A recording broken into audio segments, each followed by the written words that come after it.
नया चीज देखने मिला, इसलिए एक तो शीशे सबको खड़ा करके एक तो स्लोगन गिरेगा, सबको रिक्वेस्ट है सबको खड़ा करो तो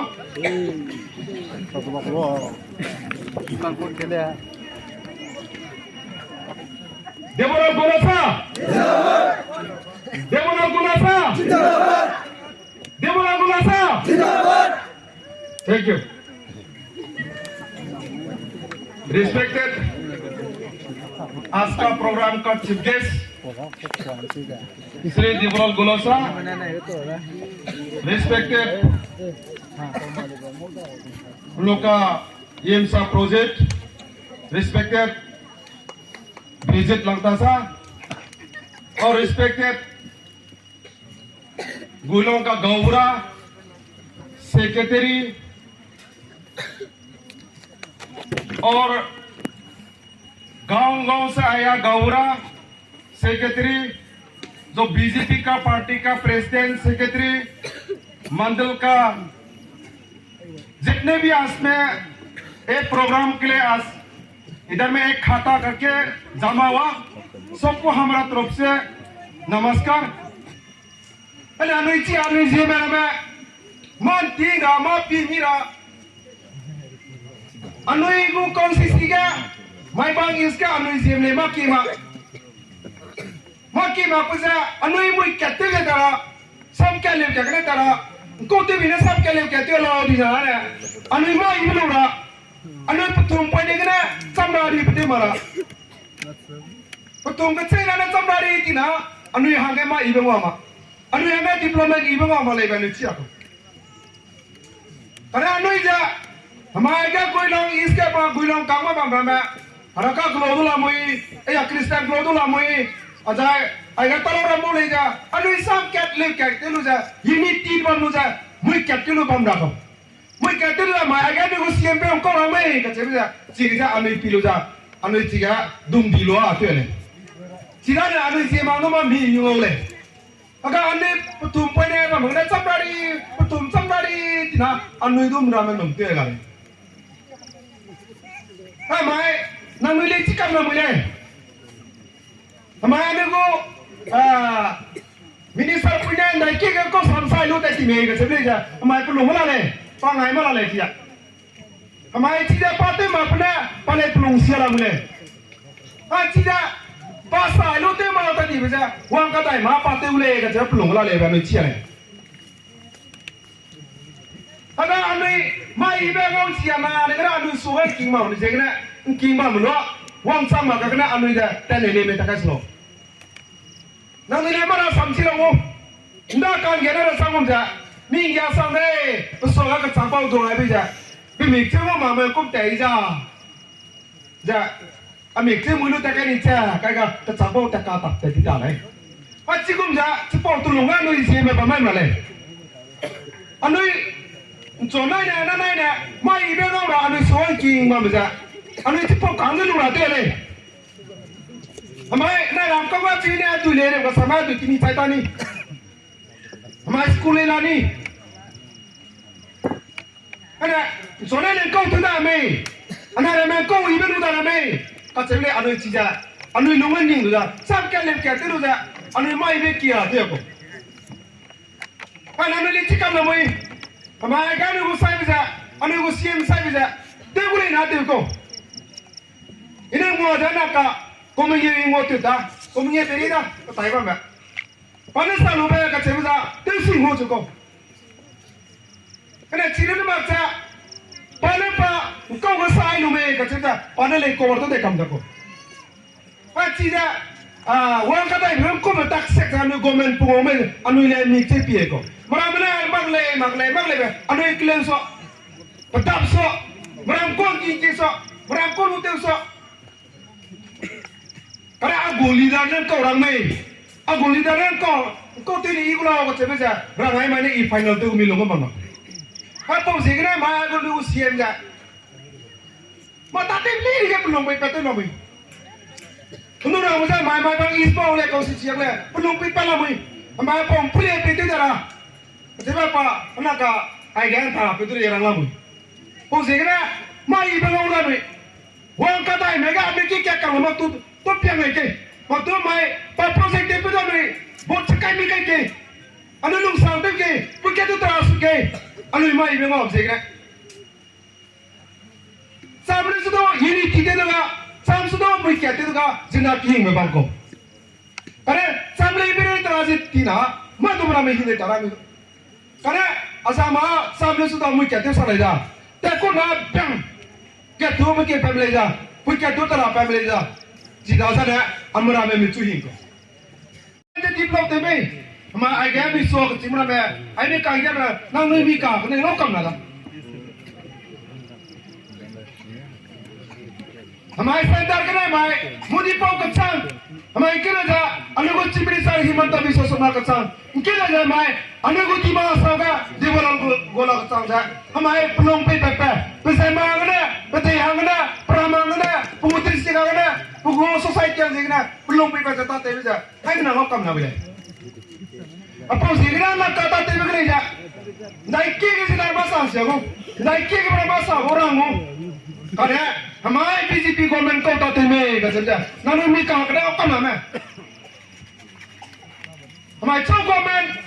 kena kita orang, kena kita काटे लूजा काटने रकम पेगते जा हेल्प की तो काटे लूजा तो कि तो गवर्नमेंट ने पेगला ला मोदी जी गवर्नमेंट बीजेपी गवर्नमेंट हमारे नंबली चिलो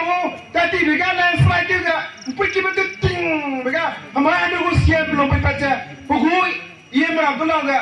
ना है कचौड़ की मा गरी ते लुकुलों agak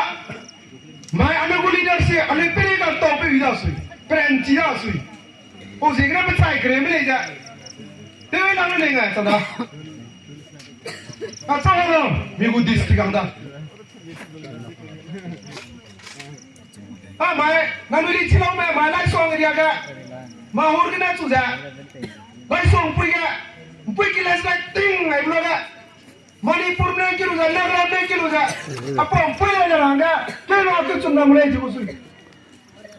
Mana, hama gusiena, belum pipaca, handu, tiura, kari landu, kari tiura, pipaca, anu ini sikum ja,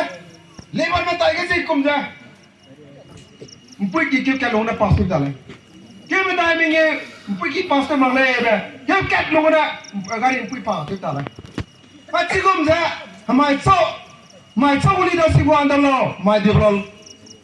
bolos sabu lidah buat andar le.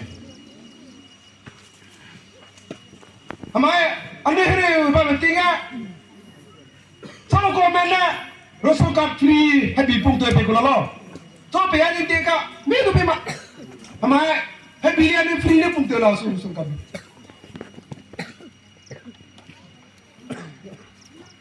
Ha, ane yang apa ini pehini je. Mai ini pebe tu saya anu linking nak boleh, anu linting boleh.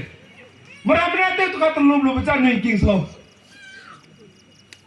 Anu linting pemimpin nak boleh tak le. Mai ane ramai kau orang sama main kau tu ni kau main. Jika tewa agak ane gusta di dia le. Jisi pie le. CP nanti na anu yang belum siapa ni na, mai ane agak mai event mau doa malai. Mai ibu orang di na, anu le nong sang piling kita lah. Mai ibu tu orang di na, anu le dia lah.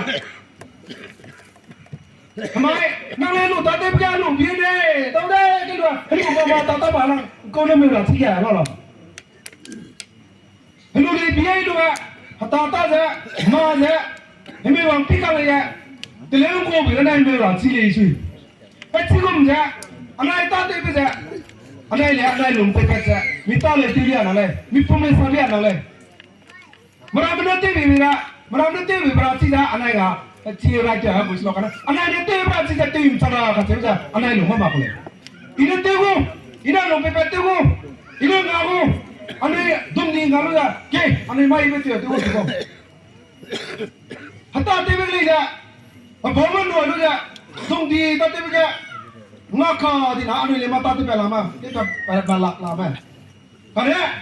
dung di itu maksud apa bau kecil lesu minum pipa cakap tegak tung tak tahu soal di tak tahu dah haji kum dah mai anai ram ayah Maibang iska anai nak kipena met say lesu tu sam lesu tu kay ini di kay lu sama sab kay pilih sab kay ana maktu anai jopi ya tiru ja pe mera por kay ke gache lu pipa lu ja anai neska drako mai cuma lah nanti ya perhati nanti ibu rasa ko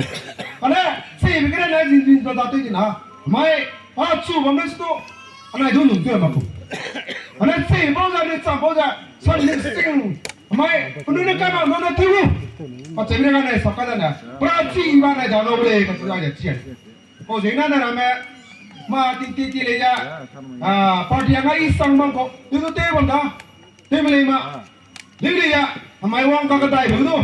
Anu kingki tegum ja, kingki gen sang malalen itu, wang sang malalen itu, kain sang malalen itu. Namai ga, sang sekai ke, wang sang sekai ke, anu ima ibu luke, anu ibu society yang lain ja, amai haraka boleh ya, amai ibu luatin ke, anu punya merkistem boleh ya, amai ibu luatin ke, anu ija sam cat lerkat, bunda Kristen mandulapku, haraka mandulapku, hai menangku society yang lapu le, jadi nang le sosial le. Oh zikra ilija,